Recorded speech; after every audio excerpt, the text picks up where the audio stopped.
Hi, everybody.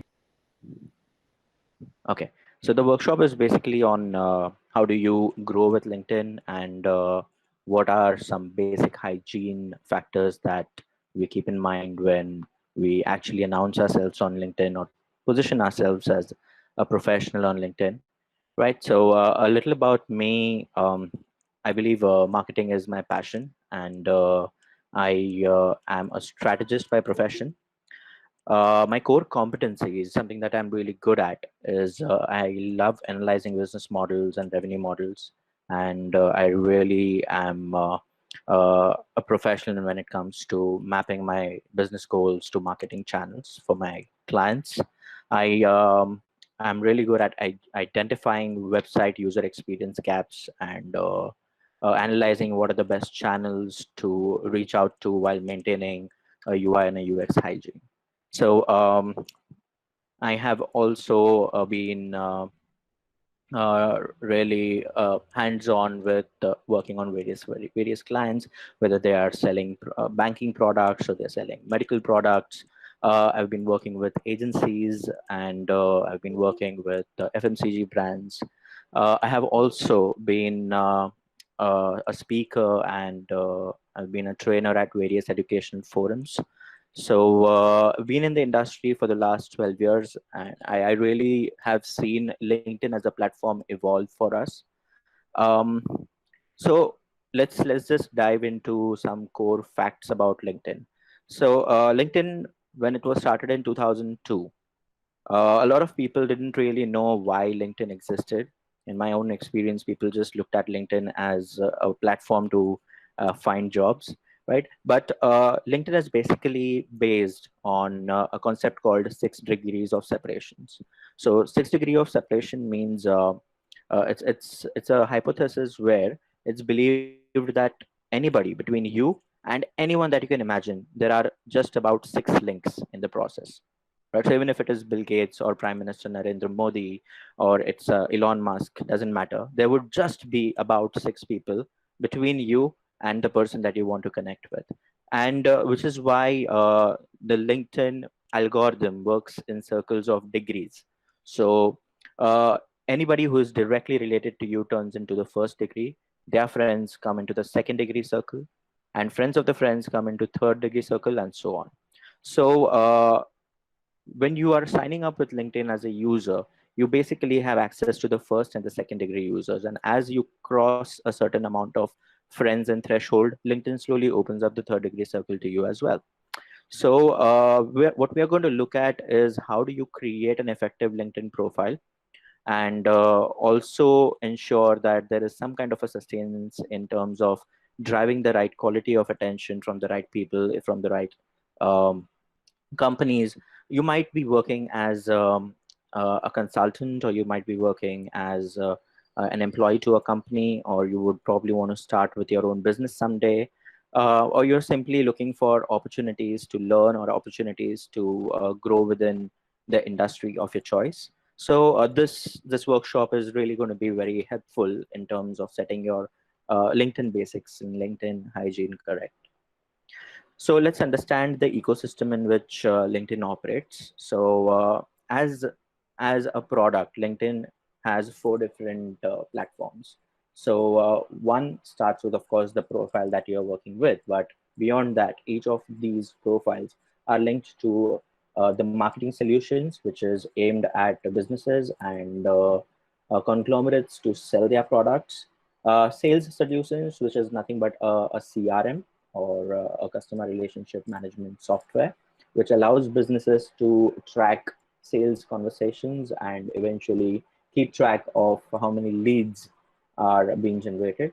The LinkedIn Learning, which is a platform to drive more and more attention towards getting people certified and skilled, and LinkedIn Talent Solutions, which is basically a platform to get recruiters on the platform to find the best talent and deliver results for their corporate clients.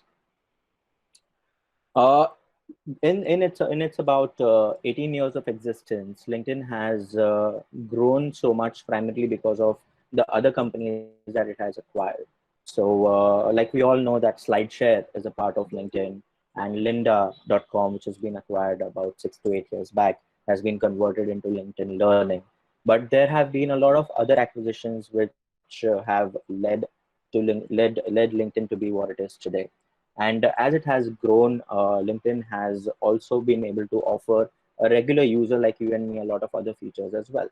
One of these features is LinkedIn Premium, which offers on-demand learning through the LinkedIn Learning platform.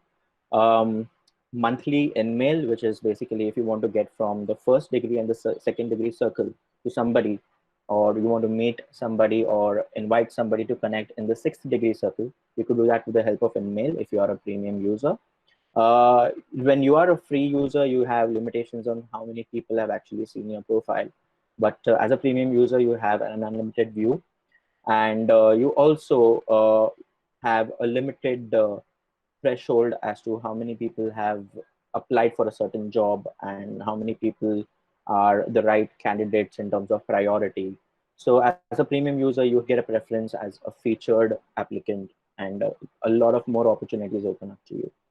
Premium business has everything plus something known as company insights, which tells you how many people are checking out your company page and what are their profiles, so on and so forth. If you are a premium member, you eventually get a LinkedIn Premium badge, which shows on your LinkedIn profile page. Now let's look at a few facts as to why is it that everyone is talking about LinkedIn at this time, and why is that it's so important to at least be found on a platform like LinkedIn. So over the last 3 months, LinkedIn has seen a 75 to 80 year month-on-month growth, 80% of month-on-month growth because of the COVID situation. So a lot of businesses are now trying to bring in efficiencies and hire professionals who have been into automation, who are really good at what they do, and they're trying to reduce their cost and focus on working with consultants and hiring the right kind of talent. So that poses a kind of an opportunity for everyone to rebrand themselves and kind of push themselves as a personal brand on LinkedIn. So about 690 million global users coming from more than 200 countries. Four of the five users on LinkedIn are decision makers, which means you are directly, the probability of you interacting with somebody who's making a decision is really high. And it's definitely one of the first, so it's definitely one of the most sought after lead generation platforms. So whether you're a small business or whether you are a medium sized business or an enterprise business, if you are in the B2B space, the quality of leads that you would generate from a platform like LinkedIn is really high.